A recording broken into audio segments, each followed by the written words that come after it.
네, 오늘은 돌아온 사람들에 대한 기록이라는 제목으로 에스라서 네 번째 시간 함께 살펴보도록 하겠습니다. 우리가 에스라서 1장부터 10장까지를 자세히 읽어보게 되면 이스라엘 백성들이 바벨론 지역에서 통치를 받으면서 식민지가 되어서 그 땅에 끌려가 잡혀가서 바벨론에게 통치를 받고 이후 페르시아 왕, 페르시아라는 나라에게 통치를 받으며 있는 가운데서 페르시아 왕의 칙령에 따라서 이스라엘 백성들이 포로에서 자신의 나라, 자신의 땅으로 귀환하는 내용들이 에스라서 전체의 내용이라고 볼 수가 있습니다. 이 사건과 내용을 보면서 우리가 흡사하게 알 수 있는 사건이 바로 이스라엘 백성들이 애굽에서 종살이할 때에 바로의 어떤 고통과 압박을 받으며 그렇게 힘든 시절을 보낼 때에 하나님이 모세에게 나타나 모세의 인솔로 하여금 이스라엘 백성들이 출애굽하는 사건과 매우 흡사하게 유사하게 비슷한 사건이라는 것을 알 수가 있습니다. 다만 그 차이는 어떤 차이가 있냐면 바로 왕이 이스라엘 백성들을 보내지 않았다라는 완고하고 완악한 차이를 완악한 모습을 갖고 있는 바로 왕의 특징과 모습을 볼 수 있을 것이고, 이와는 달리 오늘 이스라엘 백성들을 보내는 바사 왕 고레스 왕은 압박하고 핍박하고 물리적인 위해를 가하여서 이스라엘 백성들을 보내지 않겠다라고 작심하고 결정한 것이 아니라 그들을 아주 친절하게 그들을 보내기를 원하고 칙령과 조서를 내려서 그들의 손에 보물과 예물까지 쥐어주어서 예루살렘으로 돌아가 예루살렘 성전을 재건하라 라는 측면에서 바로 왕과 고레스 왕의 차이점을 우리가 목격할 수 있게 됩니다. 지난 시간 하나님께서 바사 왕 고레스를 사용하셔서 하나님의 백성들의 마음을 감동케 하시는 것을 저희들이 목격했습니다. 이로보건대 우리가 알 수 있는 것은 하나님을 참되게 믿는 자들은 어떤 사건과 상황과 관계 속에서 하나님의 은혜를 깨닫게 되고 마음이 움직여서 믿음의 결단을 하여 다시금 하나님과의 관계를 회복하는데 그것을 가장 큰 가치로 여긴다는 것을 확인하게 됩니다. 그래서 예수님을 믿는 참된 성도들은 하나님에 대한 목적을 가장 큰 가치로 여긴다. 명심하셔야 됩니다. 어떠한 사건과 상황을 만나도 하나님에 대한 목적, 하나님과의 관계를 회복하는 그 목적에 대한 가치를 가장 크게 여기는 사람이 그리스도인이 아닌가라는 생각들을 해보게 됩니다. 오늘은 바벨론 지역에서 다시금 남한국 유다 지역으로 귀환한 백성들의 이름과 직분 그리고 숫자가 아주 면밀하게 기록된 본문을 볼 수가 있습니다. 특별히 여러분, 바벨론 지역에서 다시 남한국 유다, 예루살렘 지역까지의 거리가 학자들은 수천 킬로미터의 거리라고 합니다. 다시 말해 이라크에서 출발해서 레바논을 거쳐가지고 그리고 예루살렘으로 들어오는 거리가 수천 킬로미터예요. 이 수천 킬로미터의 거리를 이스라엘 백성들이 마음이 감동하여서 짐을 싸고 자손들을 정리하여 하나님의 뜻대로 다시 예루살렘으로 돌아가고 있다는 것을 볼 수가 있죠.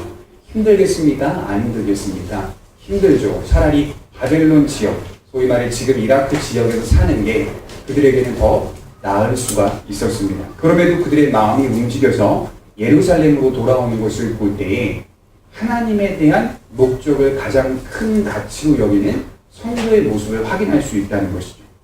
에스라서와 느헤미서를 보게 되면 당시 이스라엘 백성들의 귀환은 1차와 2차와 3차로 나뉘어 귀환을 하게 되는데 1차 귀환 때는 수룹바벨과 대제사장 예수아라는 사람이 이스라엘의 대표가 되어 백성들을 인솔하여 나왔다라고 기록되어 있습니다. 그리고 2차 귀환은 에스라라는 선지자를 중심으로 귀환을 하게 되고 3차 귀환은 느헤미야라는 선지자를 중심으로 귀환을 하게 됩니다. 이 1, 2, 3차의 귀환 속에 수십 년이 걸쳐 있다는 사실을 기억하셔야 합니다.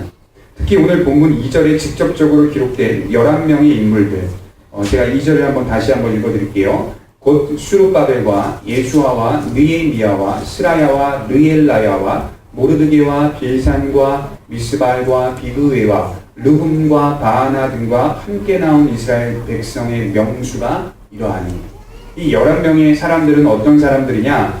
이스라엘 백성들이 귀환하는 데 있어서 가장 앞에서 선구자로 이 일들을 감당했던 리더라고 보시면 됩니다.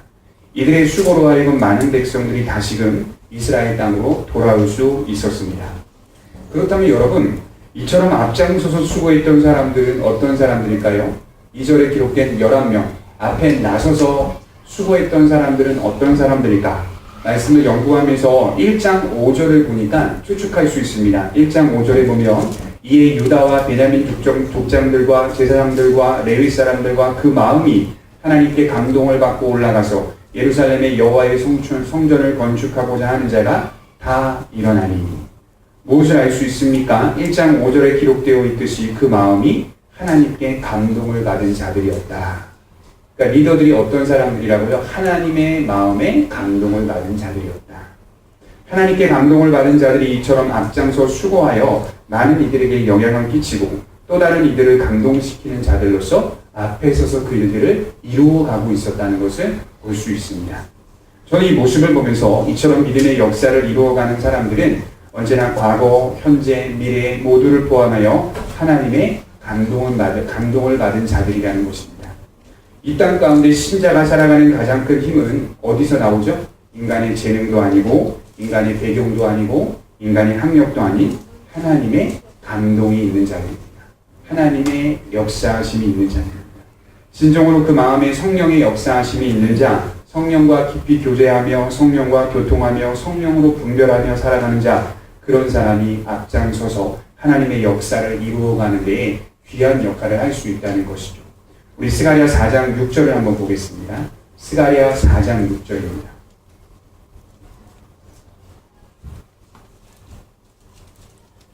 스가랴는 구약성경 학계 다음에 있습니다. 스가랴 4장 6절입니다.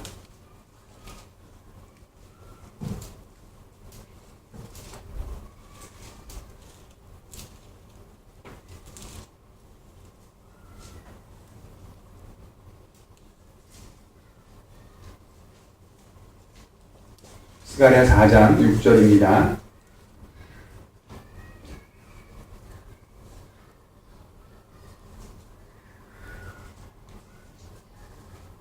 같이 한번 읽어보도록 하겠습니다. 스가랴 4장 6절 시작. 그가 내게 대답하여 이르되 여호와께서 스룹바벨에게 하신 말씀이 이러하니라. 만군의 여호와께서 말씀하시되 이는 힘으로 되지 아니하며 능력으로 되지 아니하고 오직 나의 영으로 되느니라. 하나님은 예루살렘 성전 재건과 현실 속에 위축되어 있는 스룹바벨에게 나타나서 말씀하셨습니다. 이 일은 사람의 힘으로 되거나 사람의 능력으로 되는 것이 아니라 하나님의 무엇으로 된다? 하나님의 영으로 된다라고 말씀하시며 그에게 힘을 주시고 용기를 주시고 능력을 주시고 계십니다. 그럼 여러분, 이 일이 무슨 일이죠? 스룹바벨에게 나타나셔서 말씀하신 이 일은 너의 재능도 아니고 힘도 아니고 능력도 아니고 부유함으로 되는 것이 아니라 하나님의 영으로 된다. 그렇다면 이 일은 하나님 안에서 이루어지는 성전 재건을 하는 일이겠죠. 이스라엘 백성들을 귀환하는 일이겠죠. 그 일에 있어서 하나님이 어떻게 일들을 이루어 가시는지를 설명할 때 사람의 힘으로 되는 것이 아니다. 하나님의 영으로 된다. 여기서 하나님의 영이라는 것은 하나님의 역사하심, 하나님의 함께하심, 하나님의 마음의 감동이 있는 근본적으로 하나님을 믿고 있는 신실한 모습으로 이루어가는 것이다 라고 말씀을 하고 있는 것이죠. 이것을 보면서 우리가 알 수 있는 것은 성도의 원동력은 어디에 있습니까? 성령의 능력이 있어요. 인생을 살아가는 힘과 원동력은 어디에 있습니까? 성령의 감동이 있는 자들 그 안에 있는 겁니다. 믿음으로부터 나오는 능력, 성령의 돌보심과 인도하심과 순종케 하심으로 성도는 이 인생을 오늘도 살아가는 겁니다. 세상이 자신의 능력과 힘과 재능을 말한다면, 세상이 자신의 능력과 부유함을 말한다면 성도는 하나님의 은혜와 능력과 사랑을 말합니다. 그것만이 세상을 이길 수 있는 비결이라고 성경은 얘기하고 있습니다. 여러분, 포로가 되었습니다. 이스라엘 백성들이 통치를 받고 있습니다. 성전은 폐허가 되었습니다. 이스라엘 백성들이 다시 예루살렘으로 귀환했다고 해서 그들의 신분이 페르시아의 통치를 받는 신분에서 독립적으로 이스라엘 나라를 세워가는 신분이 되는 것이 아니었어요. 여전히 그들이 돌아와도 누구의 통치를 받는다? 페르시아 왕의 통치를 받는 여전히 노예의 신분으로서 성전을 재건하는 위치에 서 있다는 것이죠. 그러니 돌아와도 그들의 마음속에는 왠지 모르게 위축된 마음이 없었겠습니까? 있었을 겁니다. 거기다가 하나님의 임재를 나타내는 예루살렘 성전가 다 무너지고 돌 몇 조각만 남아있는 모습을 볼 때 그들이 믿고 있는 하나님, 신앙에 대한 회의감이 들을 수가 있었을 것입니다. 성전은 폐허가 되었죠. 백성들은 굶주렸으며 돌아왔더니 그 지역에 자신의 민족들이 살았던 그 지역에 웬걸 이방 민족들이 자리를 잡아 터를 잡아 그곳에서 살아가고 있었던 것이죠. 마음은 어떻습니까? 상처와 낙심이 컸습니다. 그런 그들과 다시 예루살렘으로 돌아가 이 일들을 진행한다는 것, 성전을 재건한다는 것이 수룹바벨에게 있어서는 엄청난 부담이었어요. 굉장히 어려웠어요. 그들의 믿음을 회복시킨다는 것이 수룹바벨에게는 엄청난 짐이었습니다. 그때 누가 나타났습니까? 하나님이 수룹바벨에게 나타나셔서 말씀합니다. 너 힘으로 되는 게 아니다. 이 일이 너의 계획으로 됐던 것도 아니지 않느냐. 이 일이 너의 재능으로 됐던 것도 아니지 않느냐. 누구로부터 시작했다? 하나님으로부터 시작하지 않았느냐라는 것을 재차 강조하고 있다는 것이죠. 더 강하게 그에게 어떻게 약속하는지 아십니까? 스가랴 4장 6절 다음에 나오는 7절을 한번 보겠습니다. 스가랴 4장 7절입니다.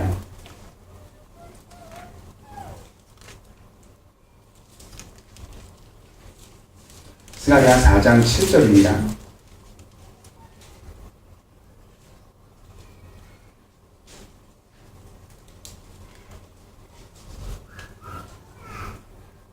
(6절을) 말씀하시고 (7절을) 이렇게 말씀하십니다.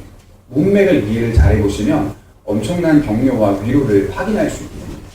6절을 말씀하셨습니다. 7절에 이렇게 말합니다. 큰 산아 내가 무엇이냐. 내가 수룹바벨 앞에서 평지가 되리라.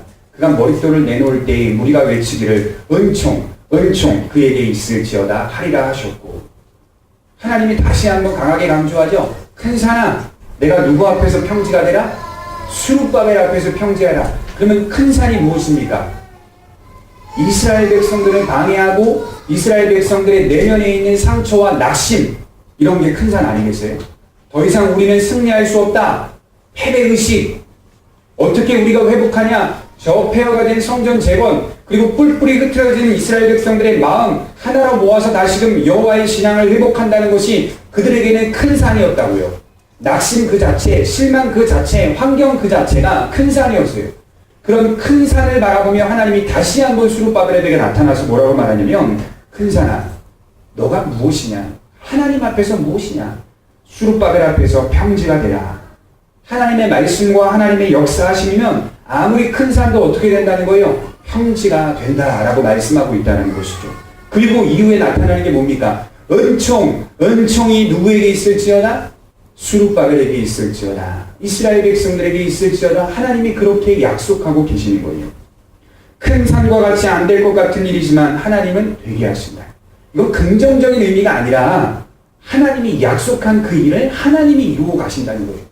긍정적으로 할 수 있다 이런 얘기가 아니라 하나님이 한 성도와 한 민족을 이루어 가시겠다고 시작한 그 일을 결코 포기하지 않겠다라는 하나님의 시작을 의미하는 겁니다. 큰 산아 수룹바벨 앞에서 평지가 되라. 여러분들의 인생 속에 힘들고 어려운 일을 겪으십니까?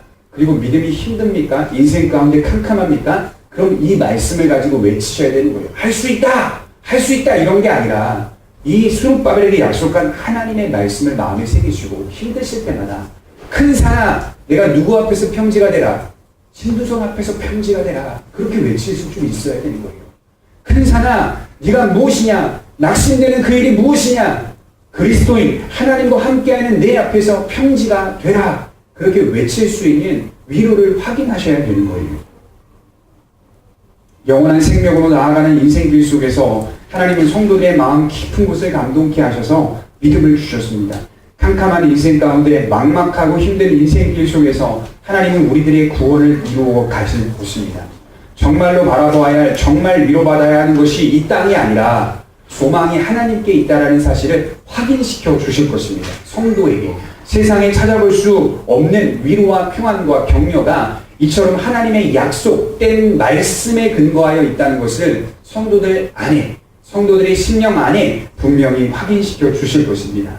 우리의 인생이 이 땅에서 끝나고 머무는 게 아니라 우리가 진정으로 가야 할 곳과 바라보아야 할 가치가 있다는 사실을 하나님은 우리의 마음을 감동케 하셔서 이루어 가실 것입니다. 여러분 제가 얼마 전에 학술 강좌를 가서 들었습니다. 거기 봤더니 칼빈 장로교 창시자 칼빈 선생님이 썼던 편지의 내용을 자세히 강의해주는 교수님을 만나게 되었습니다. 그 내용 가운데 칼빈이 썼던 편지의 내용 속에 죽음에 관한 주제를 가지고 썼던 내용이 있습니다. 그 죽음에 대한 편지 가운데 칼빈이 어떤 내용을 쓰냐면 날마다 저 천국을 소망하고 있다는 사실을 아주 구체적으로 기록하고 있는 내용이 발견됩니다. 그 내용 속에 이러한 내용이 있어요. 성도 또한 죽음이 부담스러운 것이지만 그것이 부담스러운 것으로만 작용하는 것이 아니라 그 두려움을 넘어 우리를 영원한 나라로 인도하시는 그리스도 예수에 대한 확신이 그 부담을 뛰어넘는다. 이해가 되시죠? 성도 또한 예수 안 믿는 사람들처럼 죽음에 관한 부분이 부담스러운 것이 사실이지만 그러나 그 부담을 뛰어넘는 그리스도에 대한 확신이 존재하고 있다. 그걸 칼빈이 그 편지에서 아주 구체적으로 기록하고 있습니다. 영원한 나라로 인도하시는 그리스도에 대한 확신이 부담스러운 것보다 훨씬 크게 작용하는 존재가 누구라는 겁니까? 성도들이라는 거예요. 이거는 명심하셔야 돼요. 부담스러울 수도 있지만 그것이 더 크게 느껴진다면 지금 내 믿음이 없는 거예요. 그것보다 그것을 뛰어넘어 그리스도에 대한 확신, 나를 영원한 소망과 나라로 인도하신다는 확신, 나를 품으신다는 확신이 더 크게 느껴질 수 있는 존재가 되어야 하는 겁니다.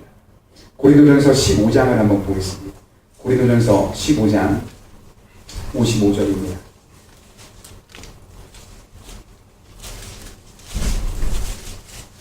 고린도전서 15장 55절, 56절, 57절.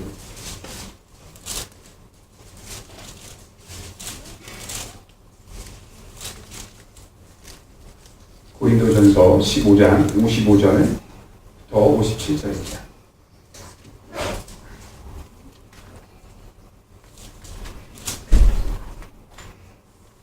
고린도전서 15장 55절입니다. 제가 읽어드리겠습니다. 사망아 너의 승리가 어디 있느냐? 사망아 내가 쏘는 것이 어디 있느냐? 사망이 쏘는 것은 죄요 죄의 권능은 율법이라. 우리 주 예수 그리스도로 말미암아 우리에게 승리를 주시는 하나님께 감사하노니. 바울이 죽음에 관하여 이렇게 표현하고 있어요. 사망아 너의 승리가 어디 있느냐? 너가 승리했다고 말하는데 사망 너가 승리했다고 말하는데 너의 승리가 도대체 어디 있느냐? 사망아 너가 쏘는 것이 어디 있느냐? 사망이 쏘는 것은 죄요 죄의 권은 율법인데 그리스도인들은 그 율법을 뛰어넘어 우리에게 넉넉히 승리케 하시는 뭘 바라본다? 예수 그리스도의 승리를 바라본다. 여러분 이 말씀을 아까 제가 읽었던 스가랴 말씀과 비교해서 생각해 볼까요? 스가랴에서 뭐라고 말합니까? 큰 산아! 그렇죠? 내가 수룹바벨 앞에서 평지가 되라. 바울은 오늘 뭐라고 말합니까? 사망아! 너의 승리가 어디니? 똑같은 말이에요. 가만히 생각해보세요. 똑같은 말이에요. 수룹바벨 앞에서 평지가 되라. 큰 산아 평지가 되라 외치는 그 말과 바울이 지금 사망아 너의 승리가 어디 있느냐라고 외치는 말과 동일한 말이에요. 하나님이 이루어 가시고 하나님의 백성들을 승리케 하신다라는 동일한 말과 의미를 마음에 품고 살아가는 것이 구약의 백성이든 신약의 백성이든 동일하다는 것을 설명해 주고 있는 말씀이라는 겁니다. 성도가 이 땅 가운데 고난받는 것이 자연스러운 일이긴 하지만 이 일이 결코 고난만을 이야기하는 것이 아니라 그 속에서 주어지는 위로와 감사와 평안이 있다는 사실을 명심하시기 바랍니다. 고난은 위로로 바뀌는 것입니다. 고난은 믿음을 더 단단하게 만들어가는 겁니다. 여러분 돌아보세요. 여러분들이 겪었던 슬픔과 아픔과 절망들을 믿음과 함께 비교해 생각해 볼 때 그것 때문에 여러분들의 믿음이 성장하지는 않았습니까? 그것 때문에 여러분들의 믿음이 굳어지지 않았어요? 단단해지지 않았어요? 하나님의 백성들은 고난이든 축복이든 다 유익한 것으로 바꾸어 가세요. 무엇을 중심으로? 그리스도를 믿는 믿음을 더 단단하게 만들어가는 것을 하나님이 목적으로 하고 있다는 것을 명심하셔야 돼요. 고난을 통하여 나의 신앙이 내 생활 속에서 이만큼 자랐다는 것이 어쩌면 기적일 수도 있는 거예요. 고난이 없었다면 하나님을 버릴 수도 있는 존재가 우리의 존재 아닙니까? 고난을 통하여 하나님을 우리를 위로하시고 감사하게 하시고 평안케 하시는 일들이 분명히 있었습니다. 이것이 세상 사람들과 성도들과의 차이점이라고 저는 믿습니다. 자, 보십시오. 제가 어렸을 때 제 친한 친구가 있었습니다. 아주 어린 시절이었는데 그 친구가 저희 집에 놀러 왔다가 돌아가는 길에 교통사고로 죽었어요. 덤프트럭에 깔려서 죽었어요.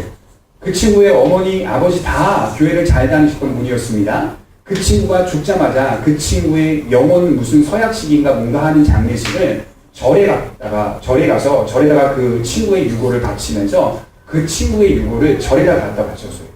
그리고 그 두 부모님은 교회를 떠났습니다. 지금 신앙생활을 하고 있는지는 모르겠으나 떠났습니다.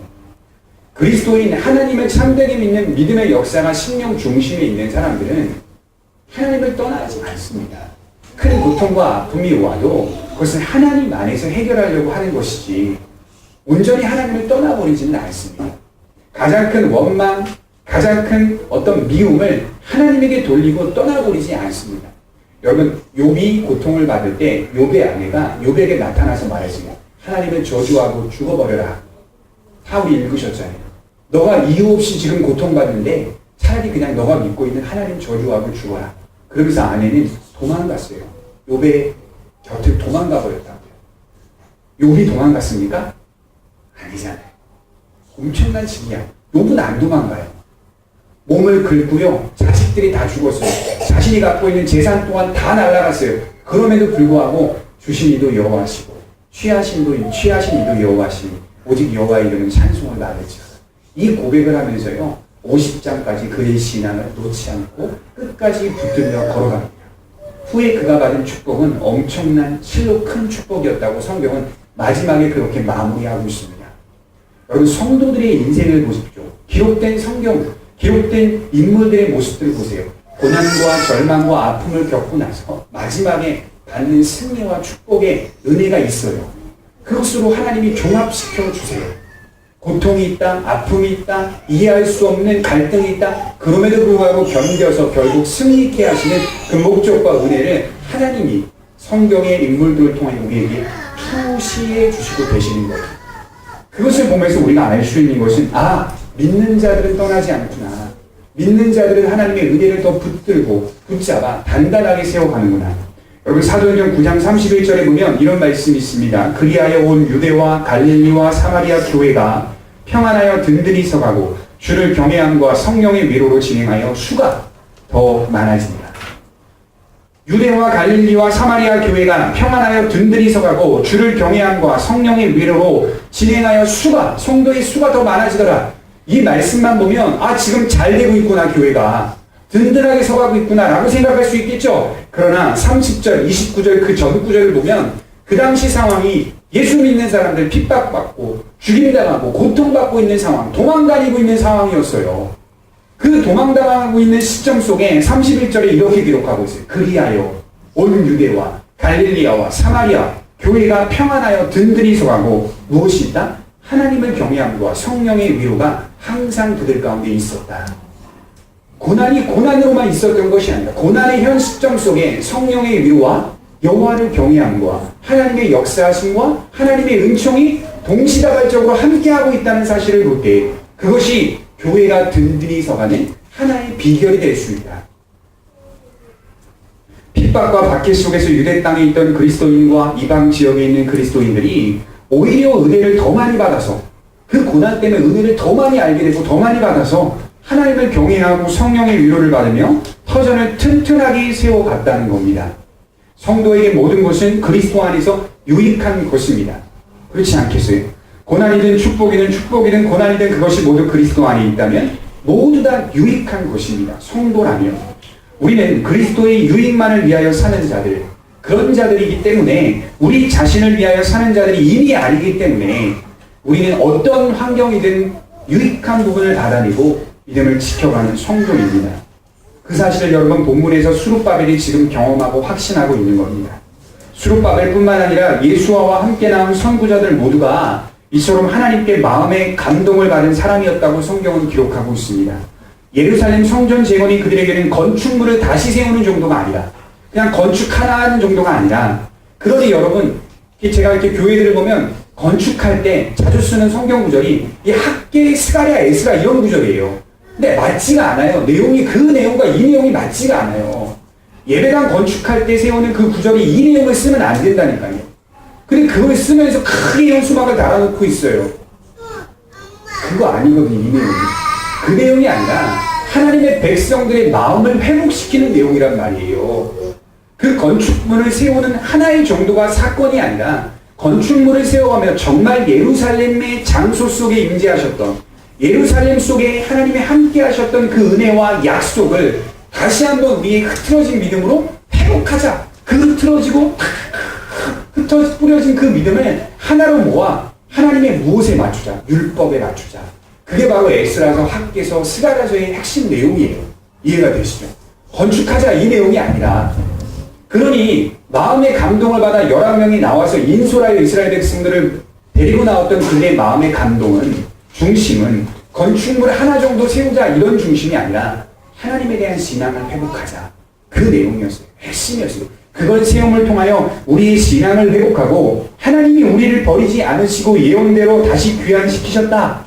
버리지 않으셨다. 이제 우리가 그분께 반응해야 된다. 반응을 어떻게 해야 된다? 그분의 명령대로 어디를 세워라? 예루살렘 성전을 재건하자. 그것으로 반응하는 거예요. 그 믿음의 자세로 반응하는 거예요. 그것이 믿음의 고백이라고 말씀하고 있는 겁니다. 저는 오늘 사건을 보면서 이렇게 성도님들한테 이야기하고 있어요. 믿음은요, 동의하는 게 아닙니다, 여러분. 그냥 동의하지 마세요. 믿음이 아니에요. 동의하는 게 믿음이 아니에요. 믿음은 결단만 하는 것도 아닙니다.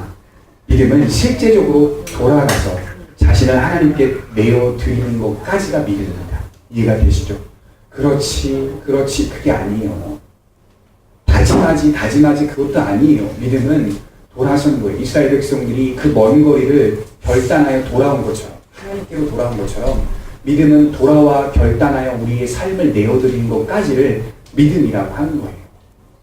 나 아멘 잘하는데 그게 믿음이 아니라, 믿는 것이, 믿음이라고 하는 것이 하나님께 우리의 삶을 내어드림으로까지 나갈 때 그 사람은 믿음이 있는 사람이다. 마음의 감동이 있는 사람이다 라고 말할 수 있는 것입니다. 그 믿음의 근원 때문에 그 사람이 행동하게 되어지는 겁니다. 오늘 말씀을 빗대어보면 돌아가 성전을 재건하는 것까지가 믿음입니다. 진정 믿음이 있다면 돌아가서 성전 재건 사역에 뛰어드는 사람이 되어야 하는 겁니다. 고레스 왕이 칙령을 선포했을 때 많은 이스라엘 백성들이 동의했습니다. 그리고 찬성했습니다. 그리고 좋아했습니다. 기뻐했습니다. 이제 우리 고향으로 가라고 한다. 우리에게 자유를 준다고 한다. 기뻐했습니다. 그러나 여러분, 짐을 정리하고 돌아갈 준비는 누구나 하지 않았습니다. 그죠? 고레스 왕이 칙령을 선포할 때, 이제 우리는 노예의 신분에서 자유가 되었구나, 돌아가자. 기쁨과 좋아함이 모든 이스라엘 백성들의 마음에 울려 퍼졌습니다. 그러나 짐을 싸지는 않았어요. 짐을 싼 사람은 오늘 기록된 무슨 자손이 몇천 명이요, 무슨 자손이 몇천 명이요, 거의 총 합계가 42,500명 정도거든요. 돌아온 사람들이. 그거밖에 되지 않았어요. 나머지 다 어디 있었다는 거예요? 페르시아 지역에서 통치받고 있는 게 더 편하다. 거기 있었어요. 마음의 감동이 받아 돌아온 사람은 많지가 않았습니다. 짐을 싸지도 않았습니다. 현실을 정리하지도 않았습니다. 그건 진정으로 믿음이 있는 자들만이 할 수 있는 실제였어요. 믿음이 있는 자들만. 구원은 이처럼 실제적으로 다가와 있는 사람에게 주어지는 겁니다. 그래서 성경은 이렇게 말합니다. 스가랴 1장 3절을 한번 찾아보겠습니다. 스가랴 1장 3절입니다. 구원이 어떻게 주어지는지를 성경은 이렇게 표현합니다. 스가랴 1장 3절입니다.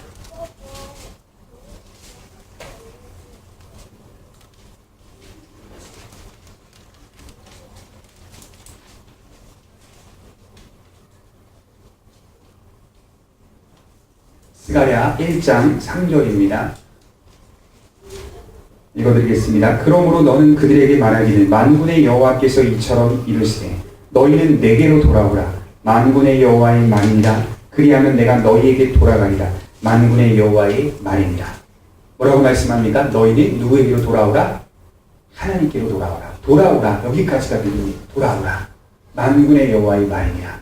돌아오라. 만군의 여호와의 말. 믿음은 동의하는 것도 아니고 결단만 하는 것도 아니고 돌아오는 것까지 이어지는 겁니다. 예수님이 마태복음 10장에 이렇게 말씀하셨어요. 들어보세요. 누구든지 사람 앞에서 나를 시인하면 나도 하늘에 계신 내 아버지 앞에서 그를 시인할 것이요. 누구든지 사람 앞에서 나를 부인하면, 나 모른다고 하면 나도 하늘에 계신 내 아버지 앞에서 그를 부인할 것이다. 이렇게 말씀했어요. 믿음은 지금 예수님의 말씀과 스가랴서의 말씀과 합치하여 생각해보면 돌아오는 거예요. 주님을 안다. 주님을 믿는다. 내가 주님을 인정하고 주님 안에서 살아간다.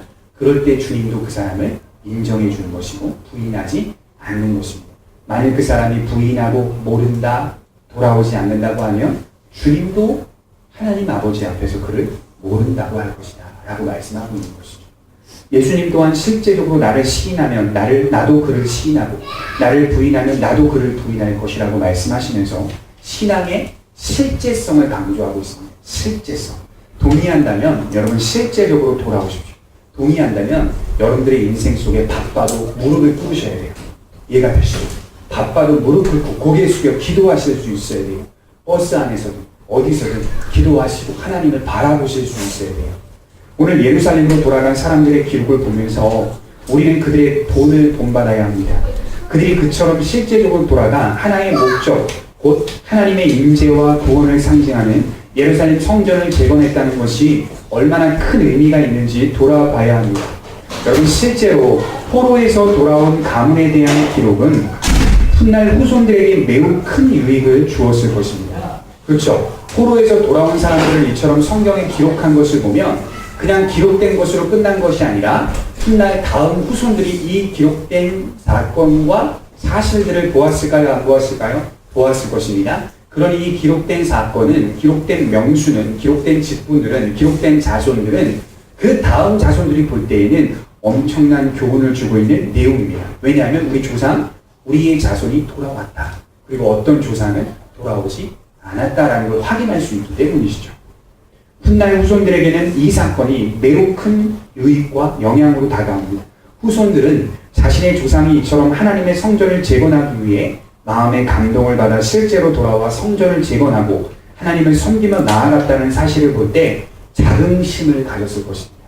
저는 이 돌아온 가문들에 대한 기록을 보면서 우리의 믿음의 길도 두 가지로 생각해 볼 수 있죠. 하나는, 첫째는 어린 양의 생명의 책에 우리 믿음의 인생의 길을 하나님이 분명히 기록해 놓을 것이고, 둘째로는 우리 후손들의 마음속에 지금은 보이지 않는 것 같지만 희미하지만 우리가 하나님 나라 들어갈 때까지 믿음의 길을 견디고 인내하며 살았던 그 기록들, 그 모습들을 우리 후손들이 우리의 신앙을 통해 보면서 마음에 기록해 놓을 것입니다. 이해가 되시죠? 우리 부모님은 믿음을 버리지 않는다. 우리 부모님은 내가 싫다고 하고 엄마나 믿어, 아빠나 믿어 라고 말하며 박해하고 핍박하면서도 여전히 무릎 꿇고 있었고 여전히 하나님 바라보고 있었고 믿음의 인생 길 속에서 나와 다른 관점을 가지고 살아갔다. 그 사실이 후손들의 마음속에 기록될 것입니다. 그리고 그들의 남은 인생을 부모가 하나님 나라에 들어가고 난 후에 그들이 남은 인생을 자신의 인생을 돌아보는 원동력이 될 것입니다. 저는 말씀을 준비하면서 그 생각이 나더라고요. 부모가 이제 세상에 없어요. 그러나 부모의 믿음을 생각하는 자신의 남은 여생을 살아갈 거예요. 부모님이 그랬구나. 그리고 인생을 돌아보는 역사가 나타나게 될 것을 믿습니다. 그러니까 여러분들이 믿음 안에 견고하게 든든하게 서가셔야 돼요. 그것은요 지금 희미한 것처럼 보이지만 시간이 지나고 그 후손들의 마음속에 어떻게 요동치게 할지 모르는 거예요. 하나님이 파도를 뒤집듯이 어떻게 요동치게 할지 모르는 거예요. 그렇게 하여 그 후손들의 마음속에 기록으로 남겨놓으시며 그들의 믿음을 다시 한번 회복시켜 일으키게 될 것을 소망하며 기대하며 신앙의 길을 든든하게 붙잡으시기를 바랍니다. 기도하도록 하겠습니다.